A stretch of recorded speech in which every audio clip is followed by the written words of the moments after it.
Greetings and salutations. This is Abdelhadi with The Bitter Truth, where we may not have all the answers, but we're going to ask an awful lot of questions. You can also support us on patreon.com/The Bitter Truth, where you can become a bitter pill or a spoonful of sugar. Yay, you. Today, we've got two guests live, which is kind of unique because usually 80% of the time we're on the phone. But today I've got Jake Johnson and Jaime Burnham. Jake is a representative with SI Bone, and they make a specific joint that we're going to talk about in a second, not that kind of a joint. And Jaime Burnham is a businesswoman, wife, mother who has benefited largely from what SI Bone has created, and she has dealt with some stuff over the last decade plus, and now she's back on track, and we're going to talk all about that. How are you guys doing? Good. Well, thanks for having us. Awesome. No, thanks for coming in. I was really glad that you volunteered to come in. I was glad you asked. And then if you become a friend of the show, it just means no one hates me. Yeah, I'm glad you think I'm interesting enough to come on your show. Well, yeah, the little bone pictures, I was like, right? Wow, that's kind of talkable, and I don't do anything medical. Yeah. I flunked geology twice, so I'm not scientific at all. Right. Yeah.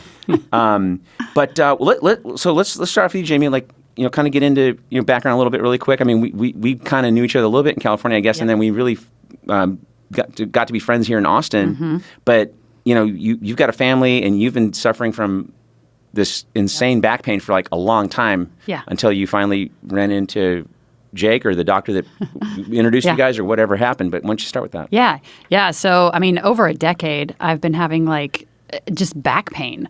I had a lot of treatments done. I actually had back surgery when I was 21, had some discs repaired.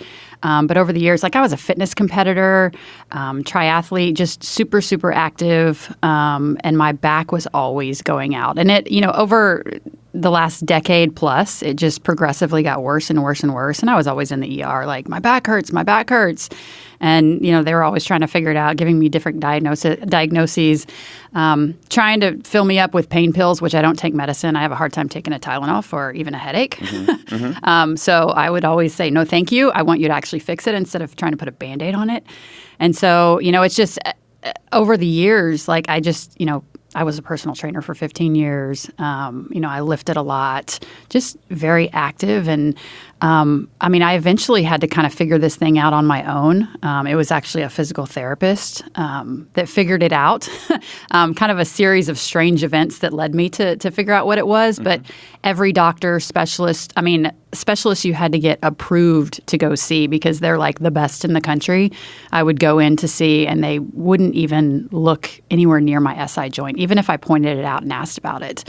Can you check my tailbone, my SI? Like, no.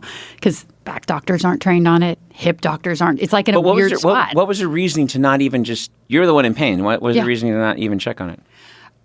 My reason or their reasoning? Their reason. They don't know anything about it. So back doctors, they don't learn about the SI joint because it's kind of in a weird spot. Even when I tell people I had surgery that I'm fused, I really honestly don't know whether to say I had my back fused, my butt fused, or my hip fused because it's in like a weird mid spot. And it's like hip doctors don't really understand it.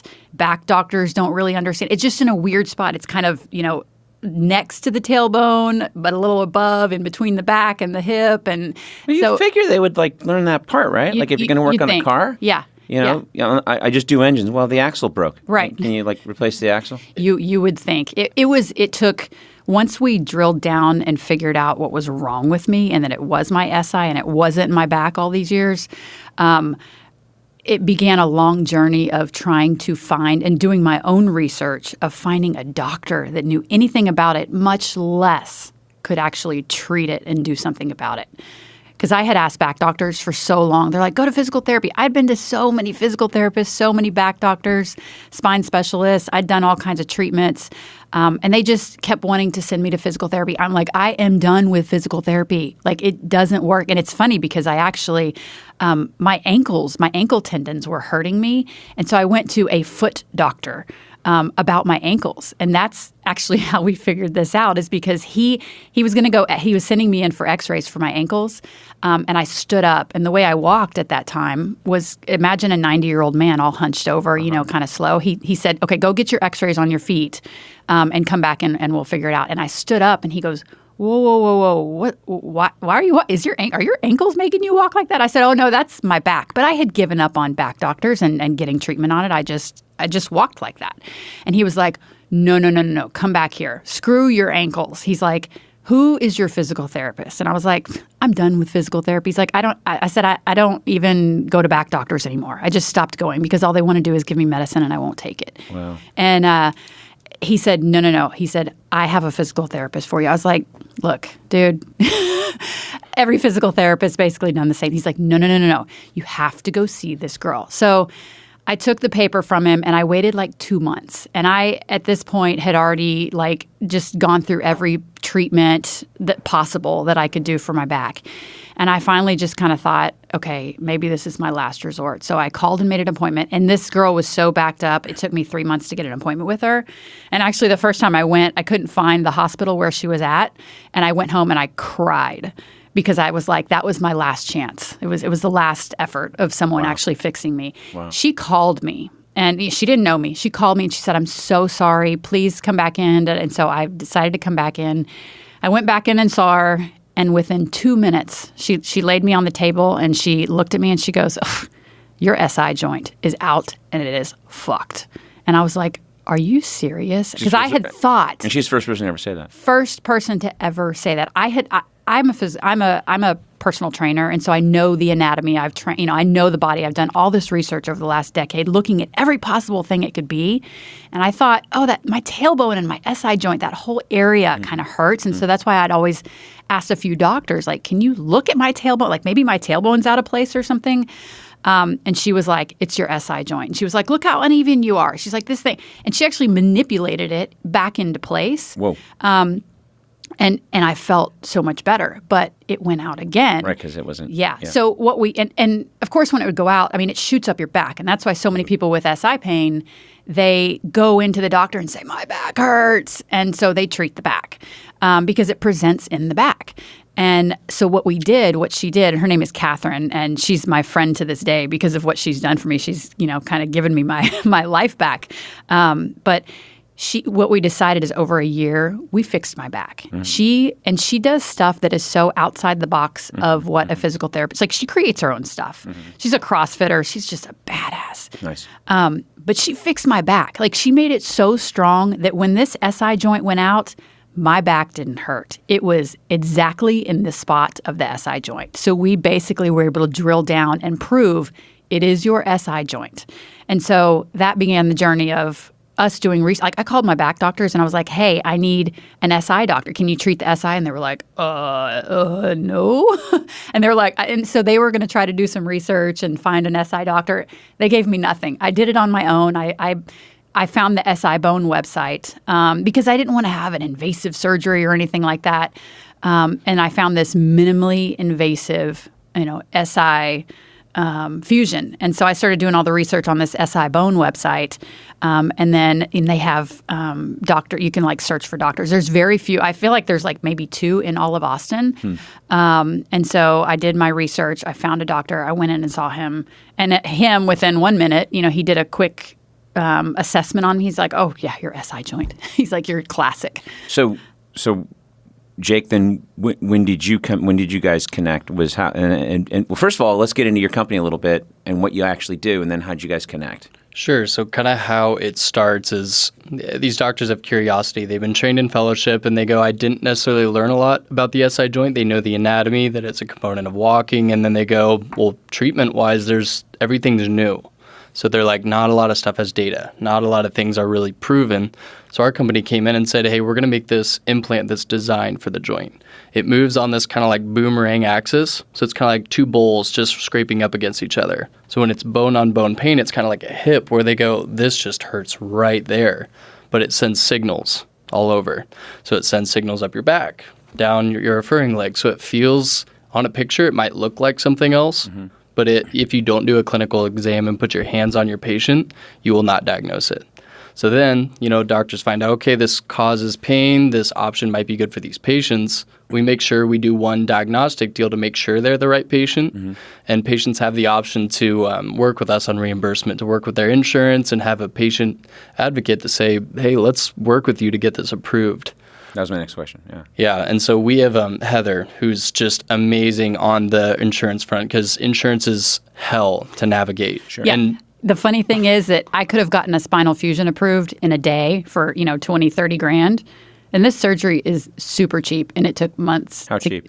It was like $6,000. That's like a credit card. Yeah. I mean, I didn't pay anything out of pocket. Well, right, but you still put that on, if you don't have insurance, if you don't have a credit insurance. card. Yeah. And it was, I mean, I probably shouldn't say this, but I mean, it's super quick. It's like a 15, 20-minute surgery. And then we've got our little disclaimer. Technically it's about an hour long, but different physicians get so good at it that they have varying times of how long they do it. Let me piggyback on something you said a second ago. Because you said like some of these doctors don't even put hands. How did your doctors like diagnose you? They just stare at you?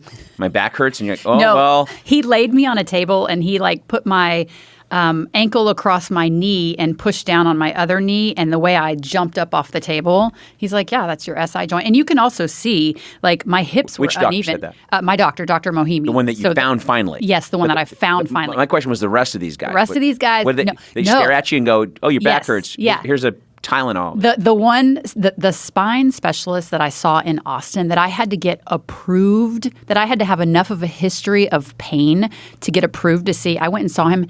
He never laid a hand on me. I took my x-ray or my MRI in, and he looked at it, and he was like, oh, it's just some degeneration. Some people have this kind of degeneration, and they present poorly, and some people have this, and they're fine. He's like, that's, and I said, can you just look at my tailbone SI joint? He's like, it's not that. I can tell just from your images.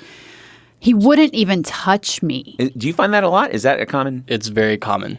It's because not a lot of people even know that the SI joint, you can have one on one side that looks wonky. It looks like they're Nile. And then the other one looks completely perfect. And you're like, oh, that wonky one is the one that's causing the pain. Mm-hmm. It's not. It could be that one. So imaging is not necessarily confident when it comes to finding out what's the pain. So you got to listen to your patient and say, hey, where it hurts, that's probably where the pain is, and kind of fit in the puzzle from there. Yeah, and I when I was 21, I had a minor back surgery on some discs because I had sciatica. So if I had not had that before and known what sciatic nerve pain, a lot of people have that. They don't it starts kind of in that butt area and it shoots down your leg. Yep. I knew what that felt like because I dealt with it before. Mm-hmm. And I did have some nerve pain down the front of my leg. It would go, so that kind of sounds like sciatica. Mm-hmm. And every doctor would just kind of push on that spot and say, does this hurt? I'm like, well, yeah, it hurts, but it's not my sciatic nerve. I promise you, it's not that. I've had it before. Mm-hmm. That is not it. And they didn't believe me. They're like, oh, it's your sciatic. So which came first, the chicken or the egg? Did you meet Jake or did you meet the doctor? I met the doctor first. Okay. Yeah. And how'd that visit go? Oh, it was amazing. Yeah. I mean, he's so smart. He's just a really smart guy. He, thank God, he went and did his research on the SI joint and learned about it and figured out how to do this surgery and all that stuff. But he's just very matter of fact. Like, it's your SI. He's like, and I had already done SI joint injections. I had many steroid injections in my back, but I was also doing SI joint injections directly into the SI joint because I had progressed to a point where I travel all the time. Mm-hmm. I'm on planes all the time. That's what I'm in sales. So I would get on a plane, go on a flight. By the time I would get home, I was in a wheelchair. Like, I couldn't walk, couldn't physically walk. Wow. So I was getting SI joint injections, and I had already maxed out the number I could get. I got 3 in like maybe 5-6 months because I'm such an active person. I'm like ADHD and I can't sit still. So when I would get one and I would get a little better, I'd go out and work out. And then boom, you'd go right back out. Or I'd get on a plane. Wow. You'd go right back out. Wow. And I'd be right back in getting an SI joint injection. So I had maxed them all out. So when I found Dr. Mohimi, I went in and he was like, he started talking about this minimally invasive, procedure. And I was like, I already know all about it because I had spent months on the SI Bone website. Mm-hmm. So I was like glad he mentioned it. And he's like, that's what we can do for you. I will say that it's, depending on your insurance, it can be hard to get it approved. The SI Bone company can help you with that. And they did. I mean, they were the ones that had to jump in. But we had to pull all my research, like all my images, all my old so much stuff.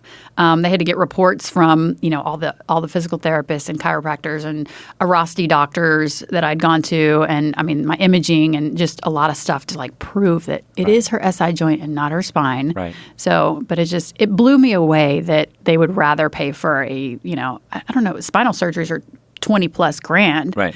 If not more, and the then your premiums go up. This is not rocket science. Then your premiums go up. Yeah. Right. So they would have easily approved that. Right. And And this one, it took a while. And I was trying to get it done before like the end of the year because of deductibles and all that stuff. And I mean, I literally didn't pay a dime. So Jake, when you guys deal with insurance, I mean, it sounds like there's pushback from what you do. It sounds like, like back when I was a kid, because I'm old, chiropractors were just voodoo doctors. I remember when I was in college, this guy that I knew was majoring in biology, and he was going to decide to be a chiropractic doctor, and his father disowned him.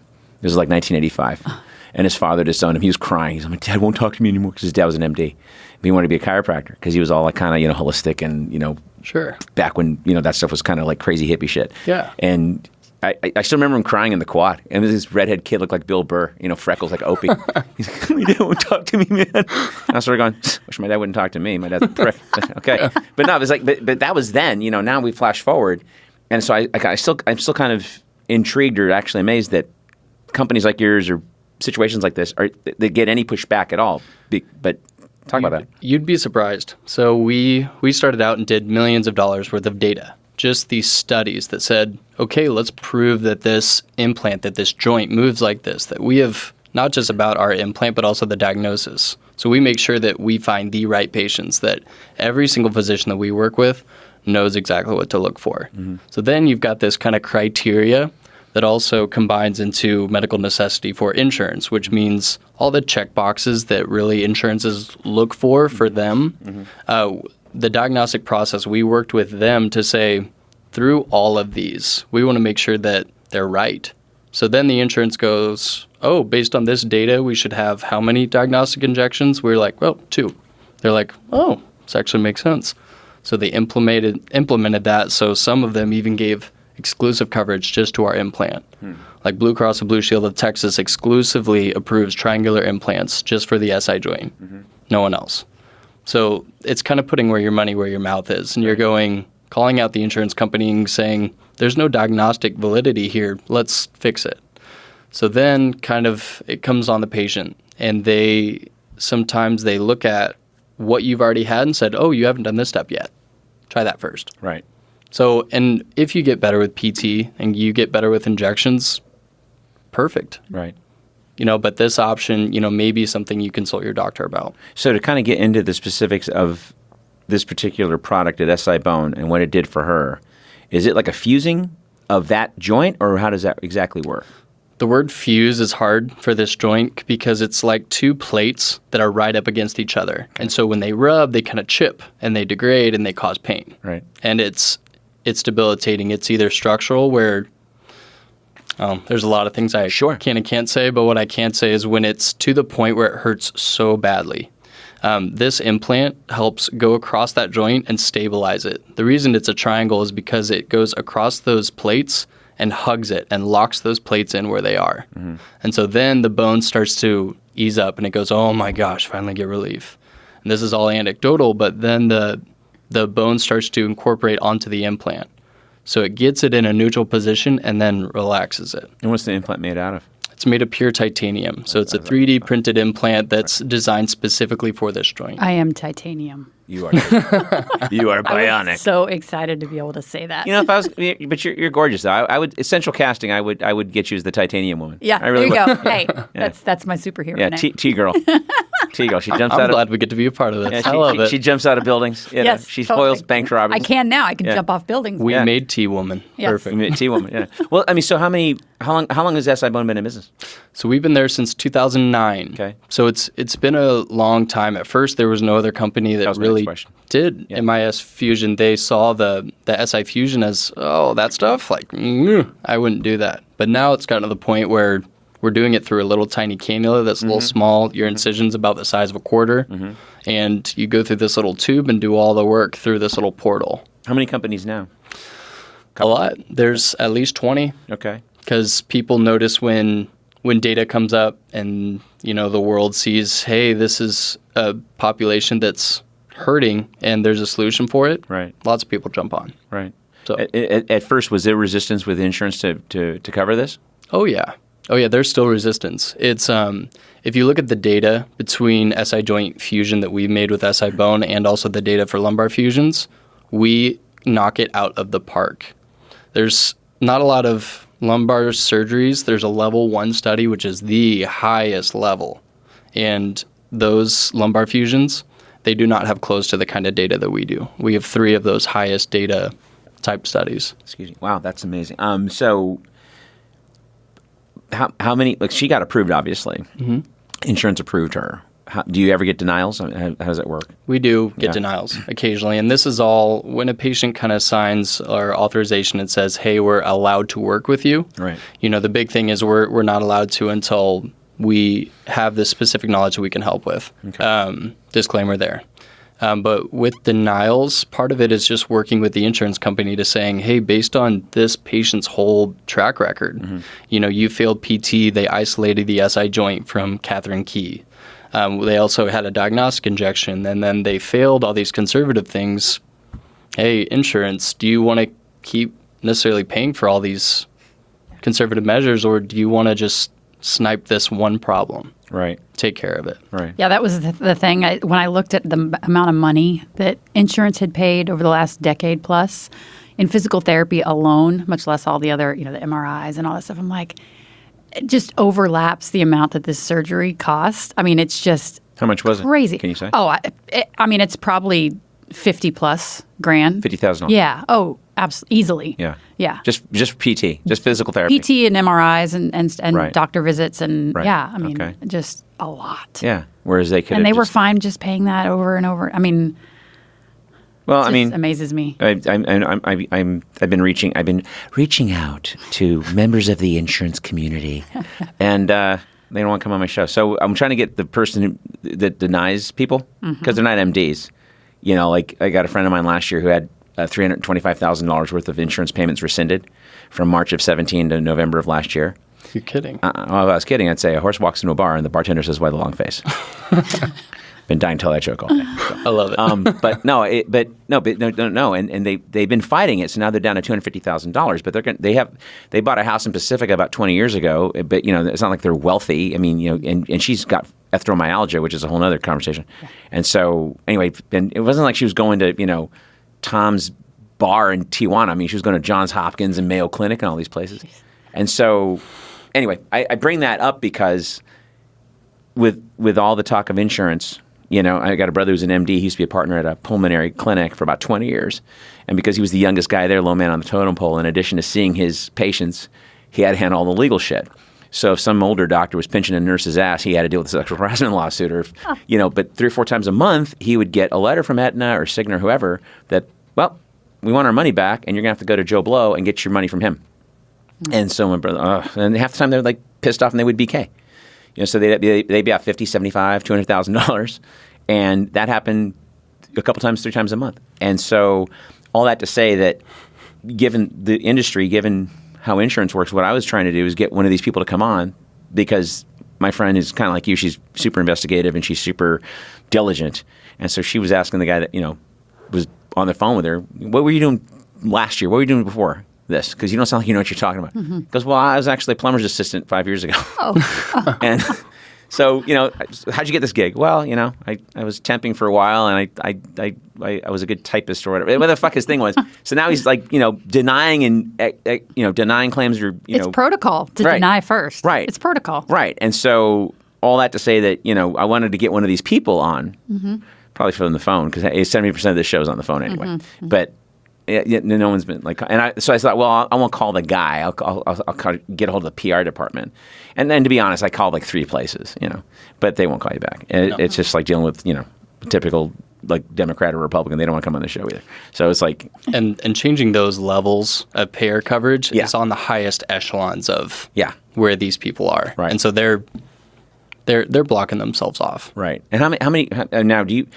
In your business, do you have clients like Jaime where you have you have a personal, the doctor, her? Is that your patient thing, or how's you got work? Or not necessarily.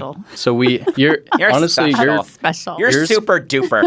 You're just super duper. It was so weird because I got the call from Dr. Mohimi. He goes, "Hey, this patient did extremely flippin' well." And I was like, because we don't have a lot of them. Right. We want to make sure that they're the right ones. And so I was like, well, which one? We've been working 3 of them for you. And he's like, well, Jaime, come in, talk to her. She is kicking ass already. And I'm like, okay, we need to talk to her. And then we started to hear her story, and we're like this epitomizes some of the patients that we run into where they're misdiagnosed over and over again. So that's when I more got involved, especially just giving all disclaimers saying, hey, Jamie, is it all right if I work with you? Yeah. And we wanted to be able to tell her story, to tell all these other patients, be like, you're not just stuck with one of these options. Right. And some of them may be great for you. And always listen to your doctor, but, you can always be an advocate for yourself and do your homework and know what's out there and what looks good versus what actually is proven to be good. Well, see, and then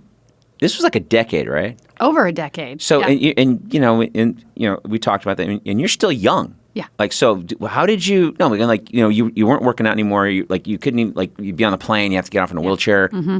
You have kids. Yeah. And they, so this was going on when they were still growing up. Yep. Right. So they were little. Yeah. 8, 7 years old when this was still happening. Yes. So yeah, I mean, it had progressed over the years. I mean, it was over a decade. Yeah. I can actually point it back to, that's one of the things that, a lot of women when they, pregnancies can sometimes push that joint out of place. And I have my daughter, my oldest just turned 18. Right. And I can actually relate. So I remember having some what I thought was tailbone pain, my tailbone going out or something, just about a year after I had her. So I think it actually started way back then. Right. It just over the years progressed. I mean, I always still worked out when I could. I was in a lot of pain. Right. There was a lot of recovery. Right. But the last year and a half leading up to the surgery, I basically didn't work out. I couldn't work out. If I did, it was too painful. The company I work for now, I couldn't even make my interview because I couldn't get on the plane. I woke up and I couldn't walk. I couldn't even take a step. Luckily, I work with my best friend, and she was the one wanting to bring me over, and so she's super understanding. Actually, the owner of our company is having a spinal fusion today, his second spinal fusion. No kidding. So he was super understanding of back pain, but at that time we just thought it was back. But yeah, I mean, over the last year, my daughter is heavily involved in track. I couldn't make her track meets because you sit in stands all day. Yeah, those benches are not comfy. Yeah, I couldn't drive. I had a kneeling chair in my office because I could not sit in a chair.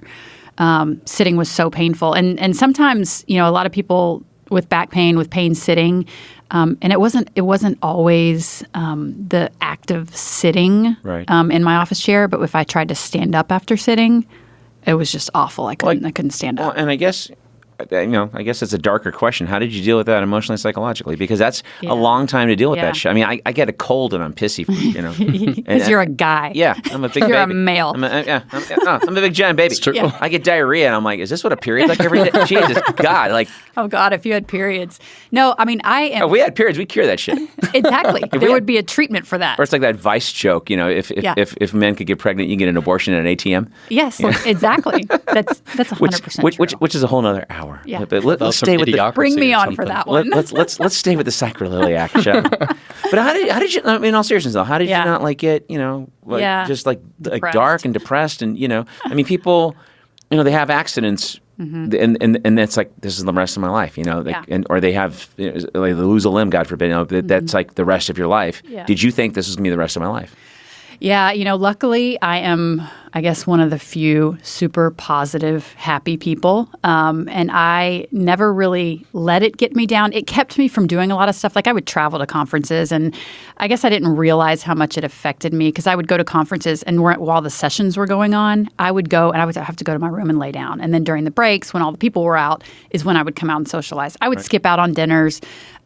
So when I had the surgery, and 6 weeks I was on crutches. There was no medication really. I was just had to be on crutches to let it fuse. But as soon as I got off those crutches, I mean my life just changed. Like I didn't realize how much I was living with chronic pain. Mm-hmm. I was just so positive about it all the time. I believe in the power of positivity. My wife has lupus, and I'm always telling her, just pretend like you're not sick. Like, go outside and go for a walk. She's like, I wish it was that simple. Yeah, to her point though, I mean, magical thinking and all that shit. I'm about, because you control your state. Yeah. I'm a firm believer in that. You control your state. Yeah. I mean, like Viktor Frankl, Man's Search for Meaning. If you ever read that book, he was a Holocaust survivor who wrote how he got through the Holocaust. Yeah. Right. Yeah. He was in a camp and gruesome, grim Yeah. It's like Platoon. You're not giggling. There's nothing funny. Yeah. A couple little sardonic bits, but it's a pretty dark ass book. Right. So I get the controlling your state bit. Yeah. But if you get Lou Gehrig's, you're fucked. That's a death sentence. Right. Right. Lupus. That's kind of. Yeah. It is. It's such a soft word. People don't even know really what that is. But I know. It's tough. But I mean, but continue. She makes fun of me all the time because I'm like this optimist. She's a realist. See, I ask what's happening in the glass. Yeah.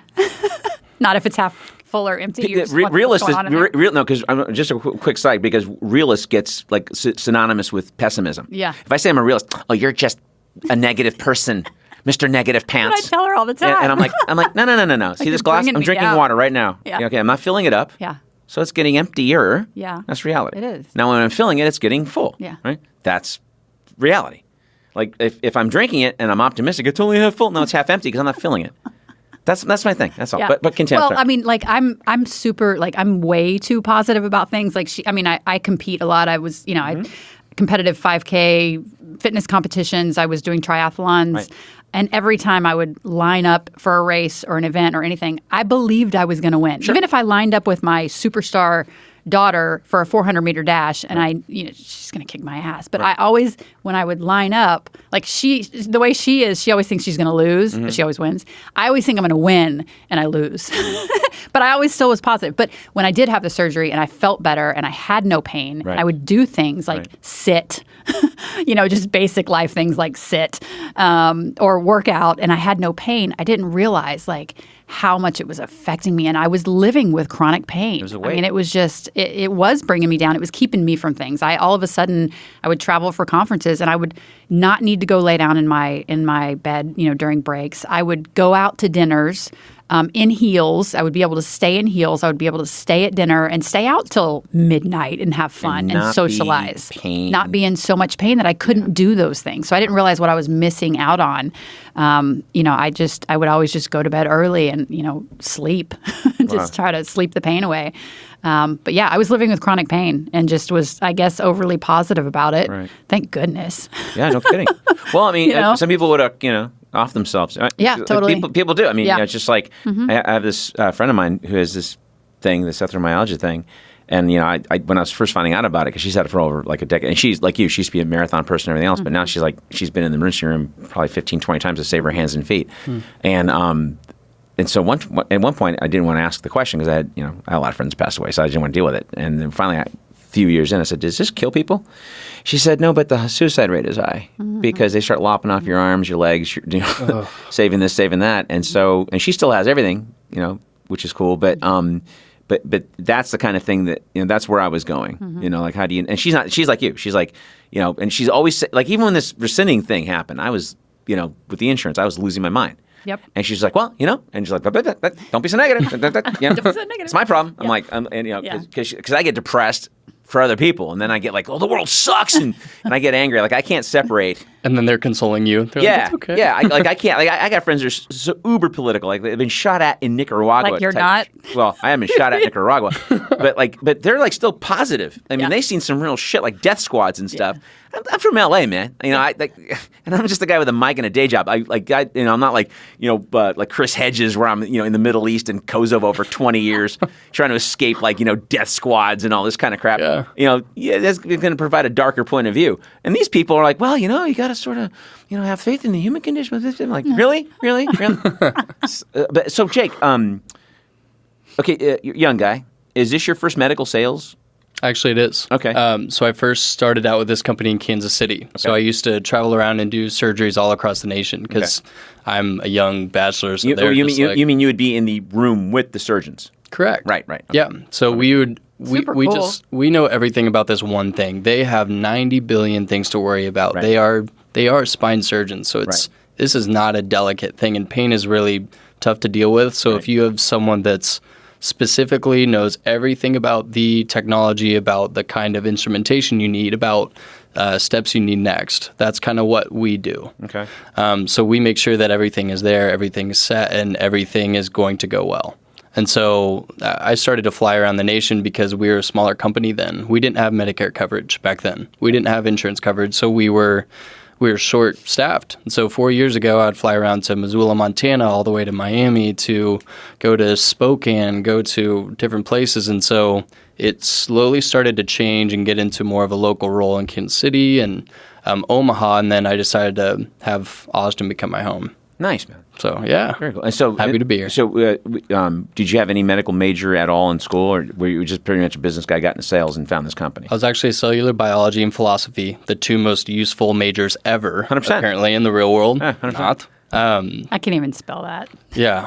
It hurts even saying it now because I'm in sales now. Makes So I'm my like, brain hey. hurt. You're still paying back that goddamn student loan, right? Oh my gosh, don't Yeah. even get me started. But, I'm old. I went to school for free, but continue. oh man, yeah, my dad had the farm to, what was it called? The Rural Initiative. Yeah, right. So they're like, oh, you grew up on a farm, you're good. Yeah. I was like, damn it, I Dad. went to Cal Poly. This is like, a quick side note with this college shit. It's not like I want a pony. We used to do this.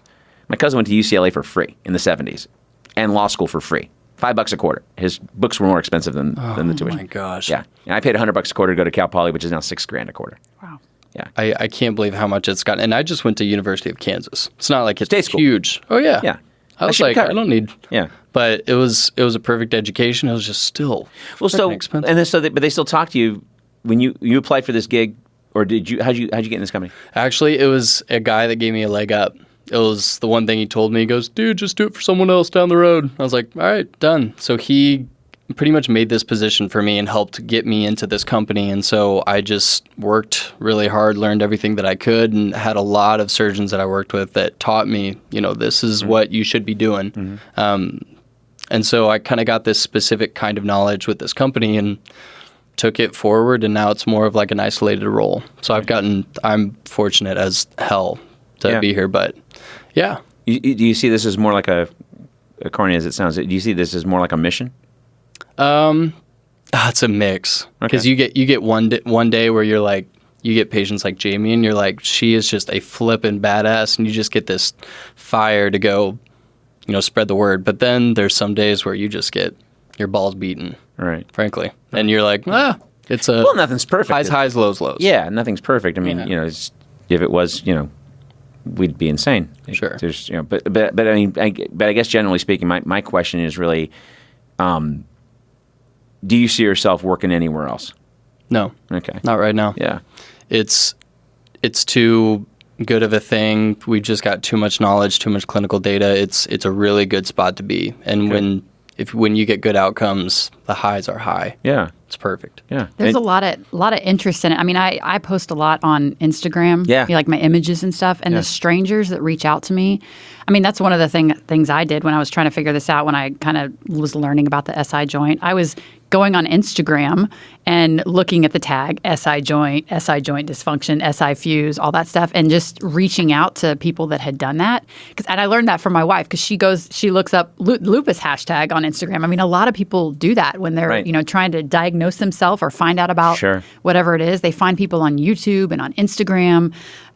So I did that. And so, I wanted to make sure that anytime I post anything about it, even my recovery, I hashtag, SI joint dysfunction, SI joint. And people have reached out to me like, okay, I've been having this pain for 10 years. And it sounds just like, can you tell me a little bit more about it? And I mean, so many people. And they're like, how do I find a doctor? And so I'm, trying to help them find doctors and figure out if that's actually what they have. And it's crazy how many, even friends, I have friends that I have seen over the years post about, oh, my back's out again. And when I post that, they're like, wait a minute. They reach out to me and they're like, I have some questions. And they're like, holy crap, it might not have been my back this whole time. Right. And it's mind blowing how many people have always been told, oh, it's your back, because you go in with pointing to your back saying my back hurts.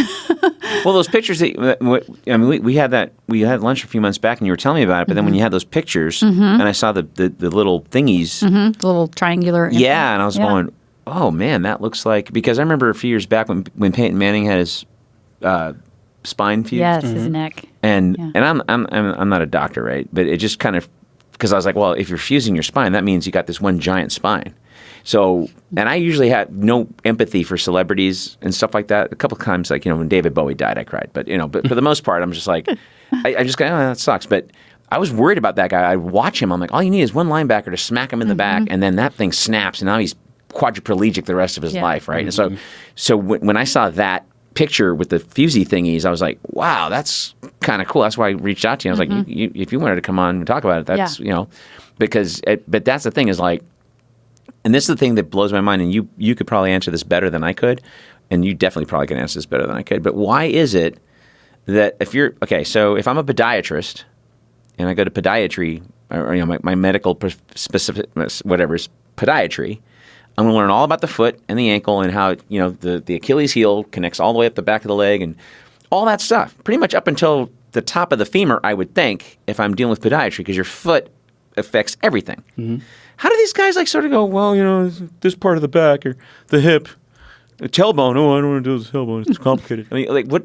Isn't that like back school? Shouldn't that be like in back school? I just found out from one of our employees in California, and he goes, JFK was trying to get a SI fusion, right? I was like, what? Kidding. He had like 9 surgeries. Him and Elizabeth Taylor had like 9, 10 surgeries. There was a surgeon that goes, you need an SI fusion. That's one of the things that you need to be doing. Right. And I don't remember if he got it or if he needed it and didn't end up getting it. But back in like the 1900s, and this is, of course, my history background, they thought that the SI joint caused low back pain. Mm-hmm. This is an old school of thought, but they go, okay, so your hips are like super, super strong and your glutes like pull your pelvis up. And then there's this little tiny joint right below your spine that connects to your hips. Well, that joint is just load bearing. It just has all this pressure on it the whole time. So they're like, okay, well, the base of the Leaning Tower of Pisa is leaning off just a little bit from the foundation. Right. Interesting how that makes your everything. And that's what would happen to me a lot is, and that's why I would have this back pain is because, I was a fitness competitor. I lifted. Mm-hmm. I went to the gym all the time. But if you have your SI joint out, if it's like rotated just a tiny bit, and you go in and you try to do a deadlift or put some, a bar on your shoulders and try to do a squat, and that hip area is out. Of course, I ruptured 2 discs in my back because I was doing deadlifts with an SI joint that was out. So it can absolutely cause like other back problems. Sure. I think it's the cause of when I ruptured a couple discs. I was trying to do a deadlift and that was out, and you structurally can't do those things. And biomechanics are very important to me. I was a personal trainer for 15 years, highly certified. I know the correct form to do these things.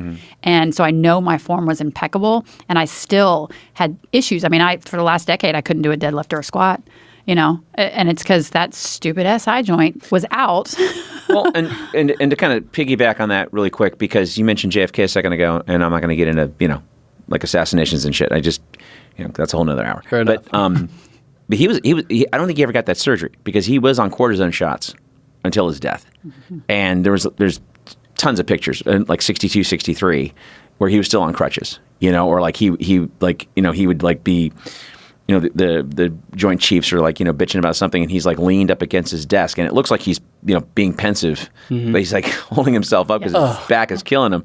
And he had been so loaded up on cortisone pretty much his whole life. Even the 1960 campaign, his old man made sure that there was post office boxes pretty much in every town he went to that had cortisone. Oh, wow. And Dr. Feelgood was just trailing along with him, and just this guy, I think his name was like Frankfurt or something, and just would just juice him up because so I guess my question is, we have this opioid crisis, not really a crisis because it was pretty planned in my opinion, but still, it's like, how many people get overprescribed this shit because of that kind of pain that's misdiagnosed in the first place? Mm-hmm. So just like, I think it was 2 years ago, something like that, there was actually a regulation that says people need to cut down on how much opioids they can actually prescribe. Right. And so now it's this balancing where they go, okay, I can't necessarily monitor your pain as well as I could. And there's some interesting like intrathecal pumps and different things that help.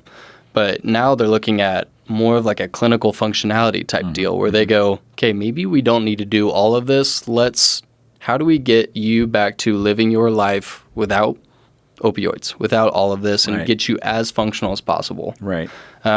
So I think that's why some physicians perked up at our data, because they go, well, you have 30% reduction in opioids post 148 patients that are double-blinded, level 1 studies. You can't fake it.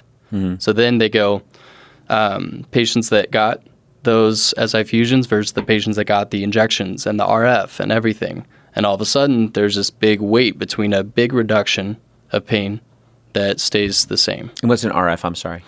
Radio frequency. So it's like this little kind of burning deal that burns the nerves to say, hey, we're going to cool down this joint and we're going to take away the web that feels the pain and sends the signals to your brain that causes you to be like, oh my God, that hurts. The signal's gone. Because you wouldn't take, you don't even like Tylenol, so you wouldn't take anything. I wouldn't take anything. I was actually looking for a medication for my daughter yesterday in my cabinet, and I was like, man, I have so many like pain pills, oxy, whatever, all this stuff that I've just never. I was like, I guess we're not drug addicts because we've got all these expired, bottles and bottles of pain meds and muscle relaxers and stuff. And every single doctor, that's what they wanted to give me was all of this stuff. And I'm like, I told them multiple times, pretend like I'm J.J. Watt. I need to get back out on the football field. It's like that Louis C.K. joke, but you're not JJ. I'm not JJ Watt. Exactly. Well, that's what they would say. Because he had that joke about his ankle. Yeah. No. Louis C.K. had that joke about his ankle. Like, I rolled my ankle and I go to the doctor and it's like, it kind of crunches. Like, I walk and it crunches. I wake. And he goes, oh, yeah, well, you're just old. You're broken. Yeah. He goes, well, what if I was an NFL football player? He goes, but you're not an NFL football player. Right. That's basically the reaction I would get. Well, and that's, to return to my lifestyle was to return me to working out and lifting and all that stuff. And I had back doctors laugh at me, accuse me of doing CrossFit, which I don't do CrossFit. Just saying you're too old to lift. You're too old to lift. And I just was like, are you absolutely kidding? You're not even in your 50s. What the fuck are they talking about? You're too old to lift. 42. This was at 35. They were telling me this. They were laughing at me for coming in because Are these guys fat? No. These doctors weren't fat? No. What a fucking stupid thing to say. It made me so mad. But what my point was that stop trying to put a Band-Aid over this. Please figure out what's happening and fix it. If I have to have surgery, I'll have surgery. If I was J.J. Watt, the doctors would figure out what it was. Mm-hmm. They would fix it and not say, oh, take these pills and go to physical therapy for 2 years. Mm-hmm. Absolutely not. Mm-hmm. Figure out what's wrong with it. Fix that shit and get them back on the field. I had a guy in here about 6-8 months ago, a guy named Terry Givens. He's like a fitness dude, wrote a book, Reset Your Life. And it was kind of funny. I brought him on purpose because I knew he wasn't going to tell people to do more crunches. So he had all this food conspiracy shit and was really great. He goes, you know why you can get a burger for $1? It's because they don't subsidize vegetables. Because it's not a burger. It's not a burger. Yeah. It's not fucking meat. So cool as fuck. Now, he had his Achilles tendon, it came out. Or disconnected. Okay, I was like, it came out. He tore. And so, he had disconnected his Achilles tendon, and they wanted to cut him open and do it. And he got online and figured out some stuff, and he basically healed himself by doing more holistic stuff and not reattached his Achilles holistically. Yeah, and not having to get cut open. Right. And it took some being still and technical crap that that I don't know, but he literally did that within about 3 months, and stayed off of it, and he just followed these steps that he and so I guess my question, because medicine's only 150 years old. Yeah. Really, I mean we were bleeding people out and giving them leeches up until 1890, seriously, and then we had no anesthetic till I think 1920. Yeah. So every time you see those cowboy movies and the guy's gripping on a on a towel and they're digging in his back, they're digging in his back to get a bullet out, and he ends up bleeding to death because medicine was just medicine, right? So where's this arrogance come from that we think, well, shit, laugh at you, tell you whatever at 35, hey, your life's over. Yeah. There's a component from the physician side that's hard to understand, but it's being a part of this whole system of healthcare and hospitals, and you see a lot of patients every day, and there are a lot of patients that have drug-seeking problems that it's unfortunate, but it's like anyone that becomes like a waitress that is really disgruntled at having served for 10 years. You're like, oh, I've heard this story before. They're shocked when you don't want their medicine. When you don't want their pills, they don't know what to do with it. Mm-hmm. They're like, oh, you want me to fix you? Yeah. Instead of keep you coming back in every 3 months. There are some amazing flipping surgeons here. There's a difference between, how they're trained and their hands. But if in my opinion, if someone's not putting their hands on a patient and thinking clinically as well, instead of just off a radiograph, the little image, then you're missing a big component, because this is 22 to 30% of low back pain. All of it is actually the SI. It's the SI joint. Wow.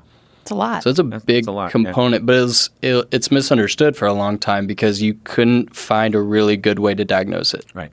And you think just the number of women that have that get pregnant and have babies. I mean, that can push your SI joint out right there, just being pregnant. Yeah. You know, I mean, Yeah. so it's just the number of people that could be living with this and, you know, just thinking they have low back pain. Right. It's crazy to think This also about. kind of speaks to a bigger problem, though, misdiagnosis on.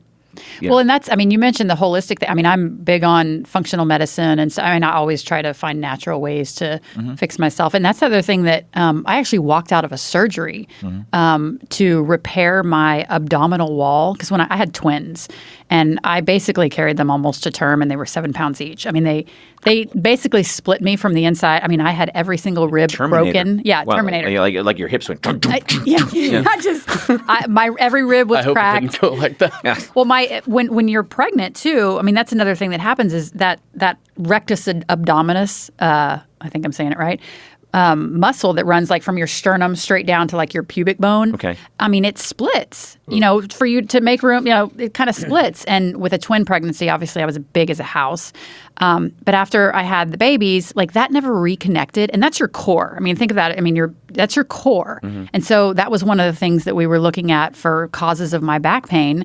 Was that my core was not actually attached. I had a 2.5-inch separation in my abdominal wall. They call it diastasis recti. Wait, 2.5 inches, not centimeters. 2.5 inches. So my abdominal wall was separated by that much. And that's the other thing. That's part of how Catherine Key, the physical therapist, fixed my back was because I went to a lot of doctors to talk about it. I was going to go to a plastic surgeon. I actually went in for the surgery to have it repaired because back doctors and everybody had agreed that might fix my back problems. And I actually walked out of that surgery. I was all hooked up and everything, and it just something told me like this is not it. This is not it. And I told them, I was like, you guys got to take this all out of me. I'm not doing this. I'm not going forward with this. And that's when a few weeks later I had the ankle pain, and I went in, and which led me to meet Catherine, which led us to fix because she fixed my diastasis recti, my abdominal wall, just with some weird shit she did. She did some crazy weird, like she would like connect, you know, blood pressure cuffs to different things. I mean, she had me doing some weird shit, but and this was 6 years it had been separated. The kids were 7, and she within 3 months she closed it to about 1/2 inch. Just with some weird shit she was doing. And so that's part of how we fixed my back and figured out, okay, it's not this, it's not that, it's that SI. Wow. So, but that was all natural stuff just with her. I mean, that's why, I mean, she's just done so much, just thinking outside of the box. Even, you know, Dr. Mohimi, he knows about the SI. He's one of the few doctors. Catherine Key, I mean, I've been to so many physical therapists in Houston, in Austin, you know, just all over, and they all just kind of follow cookie cutter. And they also they won't touch other parts of your body because you just have a prescription for back. Where Catherine is like, it's your body as a whole. Like some of this is coming, like some of your butt problems are coming from your ankles, or your ankle problems are coming from your butt. She just thinks outside the box and does things completely different. And you just lucked into her. I wasn't even going to go see her. And there's something overwhelmingly told me, this is your last shot. And like I said, I went and tried to get there and couldn't find it because I suck at directions. And I came home and cried. I cried. And I told her that. But she was just a lifesaver. You know, she led to all of this. It's just a weird series of events. Me walking out of a surgery, going in to the foot doctor for my ankles, him saying, no, you have to go see this girl. And it was just this, it's like things just like fall into place and had to happen like that exact way for me to figure this out. Wow. Kind of crazy. That's very crazy. Yeah. So, well, I mean, but again, it gets to how many other things are misdiagnosed and how many, and then how many people just get patched up with just pills. Right. You know, we don't even psychiatry is a joke. I mean, I can talk to a guy for 10 minutes. I don't look good in yellow. I'm depressed. Okay, here's some OxyContin, right? Yeah. And nobody says, well, you got to go see a shrink for a while. Yeah. In addition to, right? And you may not like it, but I'm not going to give you a bunch of pills. You know, go see some. I mean, I was not that it stuck, but I saw a shrink for about 10 years, and I remember it's about 20 years ago now. And I remember I was going through some stuff at the same time, like all these things at the same time. And I said, I'm like really depressed. Do I need Prozac? And she's like, no. Anybody would be depressed. You know, Mark Twain lost his house and his family in a fire. He was really depressed for a while. You know why? Because he lost his house and his family in a fire. Our society teaches people to not be able to deal with shit. Yeah, like, sometimes bad shit happens, and you have to like. She's breathe. Like, and she was very blunt. She says, if you were chemically depleted or you're on your couch and can't get up, and you have the hardest time starting your day, and you're just sluggish till lunch, then maybe that's a chemical depression. Maybe I would send you to a psychiatrist and look into that. Maybe you do need something. She goes, but you're just going through normal stuff that everybody goes through, going through these things. One of them is enough, and you're going through them at the same time. Sure. And I was like, oh, that's pretty refreshing. Yeah. And and even still, I had a friend about a year and a half, 2 years ago, was going through all this medical crap, and he was getting prescribed Zoloft. And about 5 years ago, I was going through some stuff, and a friend of mine gave me some Xanax. She gave me a 0.5 milligram tab of Xanax, and then she said, I'm 5'2", you might still want to bite it in half. Mm-hmm. I'm not 5'2", I'm bigger than her. Yeah. And she's like, you might still want to bite it in half. And, took the edge off. I'm like, okay, this is cool. So when I went to a doctor, he goes, well, how many, you want 5 milligrams? I go, no, I want. Might kill me. I go, I just want 0.5 milligrams. And that's been 5 years. He assigned me like 60 tabs, and I still have like 50 of them. I barely, if I had an edgy day, if I knew I was going to be, if I had a meeting and I was kind of pissy or I had to drive to Dallas, I like bite off one. Okay, cool. Just take the edge off a little bit. It doesn't dumb you out. So my buddy got prescribed, wait for this, 25 milligrams of Zoloft. That's a fucking horse pill. Yeah. And when he told me that, because he goes, yeah, they warned me that it might make me suicidal for a week, but just to write it out. Write it out. Dude, that's a fucking horse pill. Get off that right now. Mm-hmm. Get off that right now, or just start shaving little bits and putting in your water, because that's who gets 25 milligrams. But then, I wonder what happens afterwards. Like if you just stop, what happens?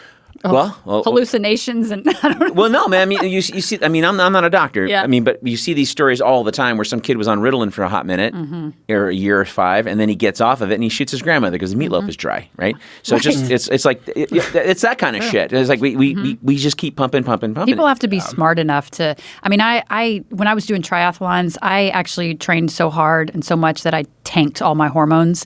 My serotonin like bottomed out, and so I was having these like anxiety and panic attacks, and they wanted to start me on a 20 milligram, which I guess is the normal dose. Yeah. I chose to take 2.5 milligrams, and it was fine. That was all I needed. Right. Of that pill. Right. And it enough to get me re-regulated with my serotonin. But the normal dose to start out is 20 milligrams. Yeah. And I was like, oh my! It's a horse pill. It's a horse pill. It's a fucking horse pill. And when they're tranquilizer, when their first pitch to you is like with my buddy, they're like, well, you might feel suicidal for about a week. Yeah. Oh, great. So if I make it through all you need is like one real bad day to go, I think I'm going to do it right now. Yeah. Instead of a week, fuck it. It's been 4 days. Bam. You blow your head off. Yeah. Anyway, well, guys, we are like out of time. I told you this would go by fast. Yeah. So this is fun. It just goes by fast. But I appreciate you coming in. I appreciate you telling your story, and I appreciate you and your expertise, Jake, and coming in. And folks, this is The Bitter Truth, and you can be visiting us at patreon.com/The Bitter Truth. And become a bitter pill or what have you. And as always, if this stuff makes you uncomfortable, it's supposed to. Sleep tight.